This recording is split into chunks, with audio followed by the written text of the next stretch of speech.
So here's something wild. Even if you rank #1 on Google today, there's a very real chance no one ever sees you. The problem is rankings just aren't what they used to be when it comes to actual visibility. AI search is changing everything, and it doesn't care where you rank. It's looking for something completely different, something most SEOs aren't even tracking yet. In this video, we'll break down the hidden metric that actually predicts whether your content shows up in AI answers. Here's what we're seeing. Pages ranking 3rd, 7th, sometimes not even on the first page, are getting cited over and over in Google AI overviews, ChatGPT, Perplexity, you name it. Meanwhile, the page that ranks #1, nowhere to be found. No citations, no traffic from AI, nothing. So if rankings aren't determining who shows up in AI answers, what is?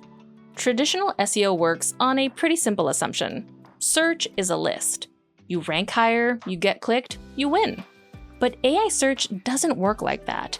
It works like a conversation.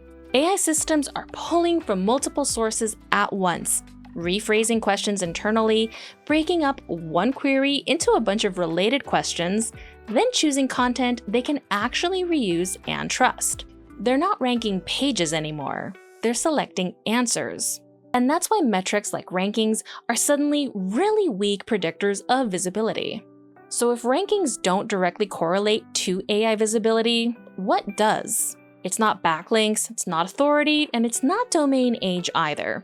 It's actually something much simpler and way more important to pay attention to. The metric is called retrieval coverage. Basically, it's how many related questions your content is eligible to answer.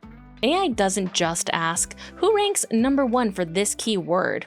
It asks, who can answer this version of the question, and this follow-up, and this clarification, and this edge case. Pages that keep showing up across all these variations, these are the ones that are winning AI visibility, even if they're not ranking first for the main keyword.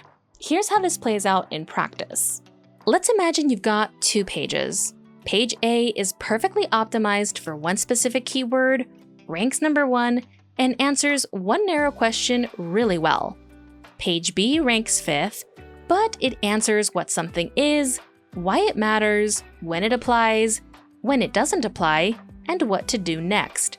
AI doesn't see page B as lower quality. It sees it as reusable. So page B gets cited, and page A gets completely skipped. And there's a reason this pattern keeps showing up.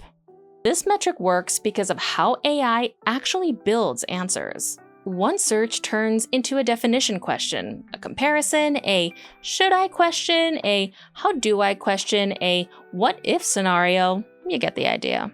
Pages with higher retrieval coverage show up across more of these variations, get cited more often, and build trust faster inside these AI systems. And because they're getting cited, they're actually getting seen in this whole zero-click search era. That's why retrieval coverage is a better predictor than rankings. Now, the good news is you can actually spot this today without any fancy tools. Just ask yourself, does AI cite my page across multiple related questions or just one? Does my content still show up when someone rephrases the prompt? Does it answer follow-ups, not just the main question? If the answer is no, your rankings are not going to save you. The bottom line is SEO isn't about winning one keyword anymore. It's about owning the whole conversation around a topic. This is why pillar topics have become such a vital part of successful content strategy. Visibility now comes from how broadly useful your content is, how ready it is to answer questions, and how much semantic ground it covers. So ask yourself this, if your content disappeared from AI answers tomorrow, would you even notice? Now, if you're sitting here thinking, okay, I get it, retrieval coverage matters, but how do I actually build it? We've got you covered. Check out this next video on how to fortify your semantic depth.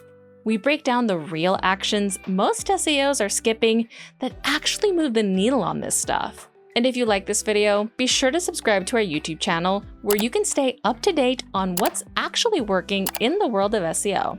Thanks for watching, and we'll see you next time.